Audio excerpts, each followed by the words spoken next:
ओम नमः शिवाय। आप सभी का स्वागत है इस वीडियो में। आप सभी को आने वाली शिवरात्रि की अनंत शुभकामनाएं। गौरी शंकर की कृपा आप सभी पर सर्वदा बनी रहे। तो आज की इस वीडियो में मैं आप सभी को महाशिवरात्रि की पूजा विधि करके दिखाने वाली हूँ। सबसे पहले एक चौकी रखेंगे। चौकी पर पीला या लाल वस्त्र बिछाएंगे। गणेश भगवान गौरी गणेश की फोटो को भी फूलों का आसन देते हुए विराजमान करेंगे। इसके अलावा तांबे या पीतल की एक साफ थाली लेंगे।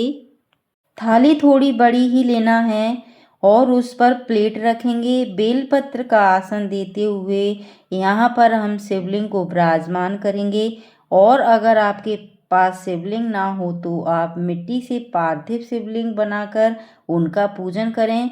इसका बहुत ही ज़्यादा महत्व है। तो देखिए, फाल्गुन मास की कृष्ण पक्ष चतुर्दशी तिथि को महाशिवरात्रि का पर्व मनाया जाता है। और ऐसी मान्यता है कि माता पार्वती और शिव जी का विवाह हुआ था और इस दिन भगवान भोलेनाथ पृथ्वी पर विद्यमान सभी शिवलिंगों में विराजमान होते हैं। इसलिए महाशिवरात्रि के दिन शिवलिंग का पूजन करने से हमें अनंत गुना फल प्राप्त होता है। तो यहाँ पर हम ये घी का दीपक प्रज्वलित करेंगे। और शिव जी की पूजा में अभिषेक का बहुत ज़्यादा महत्व है। इसके लिए तांबे के लोटे में शुद्ध जल लेंगे हम। और कुछ ना हो शिव जी की पूजा में गंगा जल जरूरी होता है। इस तरह से गंगा जल मिश्रित जल से हम स्नान कराएंगे। इसके बाद पंचामृत से अभिषेक कराएंगे। इसके बाद वापस से शुद्ध जल से स्नान कराएंगे। और अगर आप चाहें तो गन्ने के रस या मौसम्बी के रस से भी आप शिव जी का अभिषेक कर सकते हैं। अब गंगा जल और फूल की सहायता से स्नान का भाव रखते हुए फोटो में सभी को छींटे देंगे। सबसे पहले गणेश भगवान का रोली से टीका करेंगे। और शिव जी को त्रिकुंड अति प्रिय है, तो यहाँ पर अष्टगंध चंदन का प्रयोग करते हुए हम त्रिकुंड बनाएंगे। तो यहाँ देखिए, मैंने त्रिकुंड बना लिया है। और देखिए, अगर आप चाहें तो यहाँ कलश स्थापित करके भी पूजा कर सकते हैं। मैंने यहाँ कलश की स्थापना नहीं की है, सरल पूजा विधि आपके साथ शेयर कर रही हूँ। और जल्दी ही शेयर करूँगी कलश स्थापना सहित संपूर्ण पूजा विधि। नंदी महाराज जी का टीका करेंगे, भोलेनाथ जी का टीका करेंगे, माता पार्वती का टीका करेंगे, सभी का टीका करेंगे। साथ ही साथ दीप देव का भी टीका कर लेंगे। और देखिए, सुहाग की रक्षा के लिए माता गौरी को लाल सिंदूर का टीका लगाना बहुत ही शुभ माना जाता है। माता पार्वती को सौभाग्य, सुख और शांति का प्रतीक माना जाता है। इसलिए शिव पार्वती की एक साथ पूजा करनी चाहिए। और अब देखिए, फाल्गुन मास की शिवरात्रि है, तो यहाँ पर गुलाल अर्पित करेंगे शिव जी को। और साथ में ही संपूर्ण परिवार को भी गुलाल अर्पित करेंगे। इसके अलावा अक्षत समर्पित करेंगे। अक्षत टूटे हुए ना हो, साबित हो, तो शिव जी पर अक्षत समर्पित करेंगे, गणेश भगवान पर और माता पार्वती पर, सभी पर अक्षत समर्पित करेंगे। शिव पुराण के अनुसार भोलेनाथ पर साबुत चावल इनकी अक्षत अर्पित करने से विशेष फल प्राप्त होते हैं।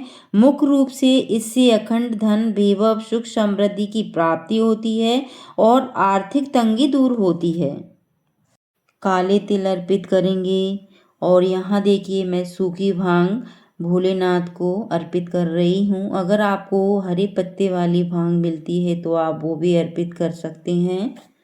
गणेश भगवान को वस्त्र रूपी कलावा अर्पित करेंगे, भोलेनाथ को कलावा अर्पित करेंगे, जनेऊ अर्पित करेंगे और माता पार्वती को लाल चुनरी उड़ाएंगे।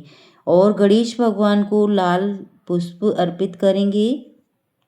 और शिव जी को सफ़ेद फूल अति प्रिय हैं, तो उनको सफ़ेद फूल अर्पित करेंगे। इसके साथ ही हम शिव जी को बेलपत्र अर्पित करेंगे। और शिव जी की पूजा में दो चीज़ों का ही महत्व है। एक बेलपत्र और दूसरा गंगा जल। इस तरह से बेलपत्र को अच्छी प्रकार से धुलकर साफ कर लेंगे और चिकनी तरफ से छुपाकर शिव जी को बेलपत्र अर्पित करेंगे।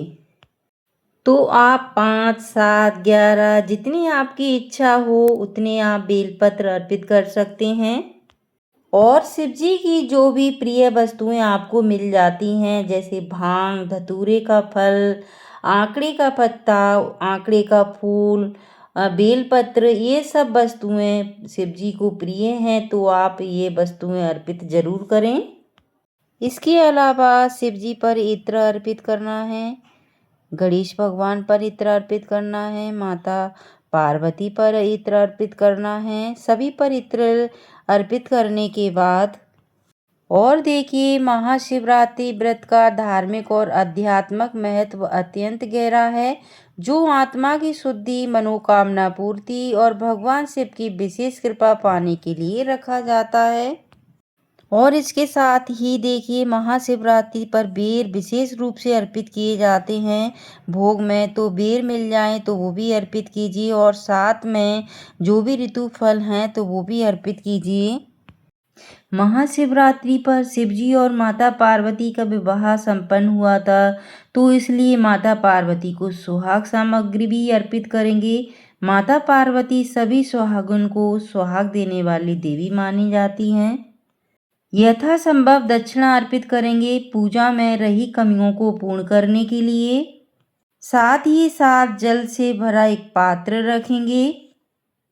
हिंदू धर्म शास्त्रों के अनुसार श्रद्धा पूर्वक दक्षिणा समर्पित करने का फल अत्यंत शुभ और अनिवार्य माना जाता है। अब देखिए, सीधे हाथ में अक्षत या पुष्प लेकर महाशिवरात्रि व्रत की कथा पढ़ेंगे या फिर शिव चालीसा का पाठ करेंगे। शिव चालीसा का पाठ या कथा संपन्न करने के बाद अक्षत या फूल शिवजी और माता पार्वती के चरणों में छोड़ देंगे। अगर आप चाहें तो रुद्राक्ष की माला से 108 बार ओम नमः शिवाय का जाप कर सकते हैं। यहाँ मैंने जो दीप प्रज्वलित किया था उसी से आरती करूँगी। अगर आप चाहें तो कपूर से भी आरती कर सकते हैं। ओम जय शिव ओमकारा, स्वामी जय शिव ओमकारा, ब्रह्मा विष्णु सदा शिव अर्धांगी धारा। ओम जय शिव ओमकारा। आरती करने के बाद सीधे हाथ में जल लेकर पूजा का आचमन करेंगे और गणेश भगवान शिव जी से, माँ पार्वती जी से पूजा में रही कमियों की क्षमा याचना करेंगे। तो आशा करती हूँ कि वीडियो में दी गई जानकारी आपको पसंद आई हो, और अगर मेरी वीडियो अच्छी लगी हो तो लाइक कमेंट करें, वीडियो को शेयर करें। फिर मिलेंगे एक और नई वीडियो के साथ, तब तक के लिए ओम नमः शिवाय।